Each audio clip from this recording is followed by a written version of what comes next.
ભાગ 14 વીર ફૂલના મોટા બુકેથી પોતાનું મોં છુપાવી કોઈ દેવિકાની ઓફિસમાં પ્રવેશ્યું. મોં છુપાવેલું હોવા છતાં દેવિકા જાણે ઓળખી ગઈ. પોતાની જગ્યાએથી ઊભી થઈ ખુશ થતા બોલી ઉઠી, વીર, હેપી બર્થડે દી. વીરે ચહેરા પરથી ફૂલનો બુકે હટાવતા કહ્યું. ઓહ, દેવિકાને અચાનક જ પોતાનો જન્મદિવસ યાદ આવ્યો. તેણીએ કેલેન્ડર સામે જોયું. દી, તમે તમારો બર્થડે ભૂલી ગયા કે શું? વીર આશ્ચર્ય સાથે પૂછી રહ્યો. હા, હું ખબર નહીં, તારીખ જોઈ પણ હતી છતાં ખબર નહીં કેમ. દેવિકા અજબ ગજબ મન સાથે વિચારતા બોલી. તમે તમારો જન્મદિવસ ક્યારેય ઉજવતા નથી એ તો સમજાય, પણ હવે તમે તમારી જન્મ તારીખ પણ ભૂલી ગયા. આ તો ગજબ થયું. હવે સાચે જ હા? વીર દેવિકાને અવિશ્વસનીય રીતે જોઈ રહ્યો. એ બધું છોડો હવે, ચાલો. વીરે દેવિકાનો હાથ પકડતા કહ્યું. ક્યાં? દેવિકાએ પોતાની આંખ મોટી કરતા પૂછ્યું. તમે તમારા ભાઈ સાથે આ દિવસે ડિનર તો કરી જ શકો છો ને? કે પછી અરે નહીં, એવું કંઈ નથી, હું બધું છોડીને તારી સાથે આવીશ, બસ ચાલ. દેવિકા વીરનો હાથ જોરથી પકડી ચાલતી થઈ ગઈ. દી, લગ્ન વિશે તમે શું વિચાર્યું છે? વીરે થોડું જમ્યા પછી પૂછ્યું.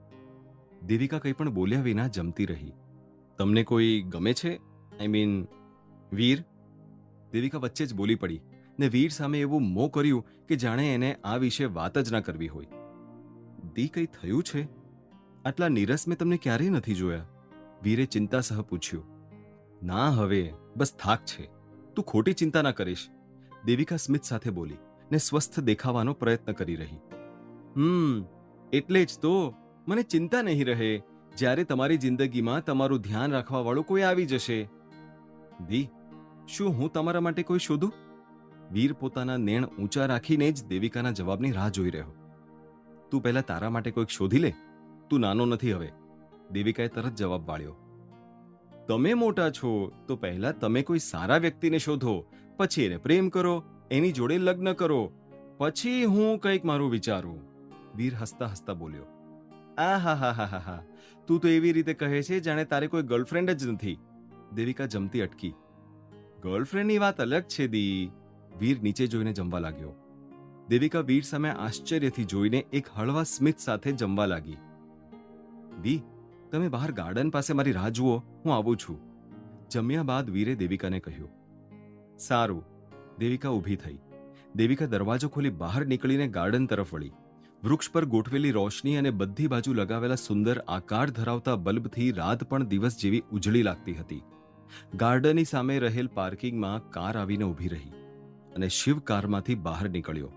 નીકળતાની સાથે જ તેની નજર દેવિકા પર પડી. કેટલા દિવસ પછી એ દેવિકાને જોઈ રહ્યો હતો. રાતની શીતળતા માણી રહેલી દેવિકાના ચહેરા પર સ્મિત હતું, પણ એની નજર શિવ પર પડતા જ એ ગંભીર બની ગઈ. શિવે દેવિકા તરફ ડગ માંડ્યા. અપરાધ ભાવ અનુભવતી દેવિકા માંડ 2 કદમ ચાલીને શિવ તરફ આવી શકી. હાય, શિવે ખિસ્સામાં હાથ નાખતા કહ્યું. હલો. દેવિકા અચકાતા બોલી. એ બંને એકબીજાને જોઈ રહ્યા. શું વાત કરવી એ કદાચ બેમાંથી એકેયને સમજાયું નહીં. સારું, ફરી મળીશું, શિવે કહ્યું ને ચાલવા લાગ્યો. એનું મન ક્યાંક ને ક્યાંક દેવિકા પાસે 2 ક્ષણ રોકવા, વાત કરવા ઈચ્છતું હતું. શિવ, દેવિકાએ કહ્યું. શિવ અટક્યો ને પાછળ વળે એ પહેલા એના ચહેરા પર સ્મિત રમી રહ્યું. તે દિવસ માટે આઈ એમ સોરી, દેવિકા હિંમતપૂર્વક બોલી ગઈ. શિવે દેવિકા તરફ જોયું. બંનેની નજર મળી, પણ દેવિકાએ આંખો ઝુકાવી લીધી. શિવ દેવિકા તરફ આવ્યો. તે દિવસ મારા શબ્દો પણ આકરા હતા, તો તારા એકનો વાંક નથી. હું પણ. શિવ આગળ કંઈ બોલે પહેલા જ વીર ટ્રોલીમાં કેક લઈને આવ્યો. કેક પર હેપી બર્થડે દેવિકા લખ્યું હતું. એ વાંચીને શિવે દેવિકા તરફ જોયું.